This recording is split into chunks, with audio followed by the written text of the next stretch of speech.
Salome Peña recoñece que o convenio asinado coa Igrexa no 2010 para conseguir os terreos para o tanatorio recollía as posibilidades. Ben o Concello cedía outra parcela de 2.000 metros cadrados ao Arcebispado na Carballeira de Barrantes, ben pagaba o prezo da parcela. A cesión non se materializou aínda polos retrasos na urbanización do terreo da Carballeira.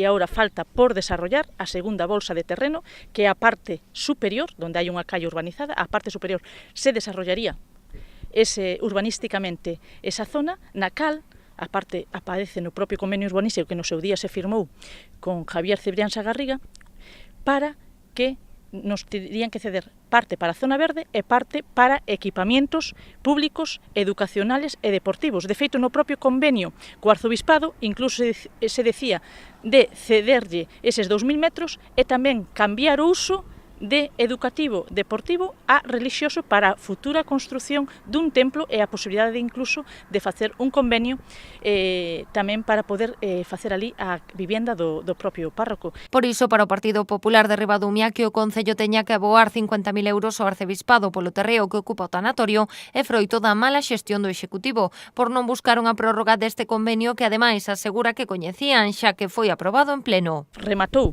agora mismo en marzo do ano 2017, cando levan xa eles case 2 anos e medio gobernando, e eu lle pregunto ao Concello que xestións fixo eles coa Iglesia para un pouco cerrar ese convenio. E máis, eles estaban na oposición cando este convenio foi aprobado en pleno en marzo do ano 2010. Ademais de defender a súa xestión no referente ao tanatorio, os populares tamén o fixeron co proxecto das pousadas do Salnés. O edil Luis Serantes responde coas críticas da presidenta provincial, que cualificaba o plan de escandaloso e cheo de irregularidades. Como non lle saleu da Fiscalía, nin conseguiu que a Oficina da Unión Europea encontrara ningún pero no proxecto Pousadas, pois agora intento políticamente descalificando e negando unha realidade que é a Pousadas, negándolle unha oportunidade de desarrollo aos pequenos ayuntamentos como Ribadumia, unha oportunidade a un sector como é o turístico. Dende a formación reclamaron ao Concello de Ribadumia e Diputación que axilicen os trámites para a posta en funcionamento da pousada do municipio, a única do proxecto que permanece pechada.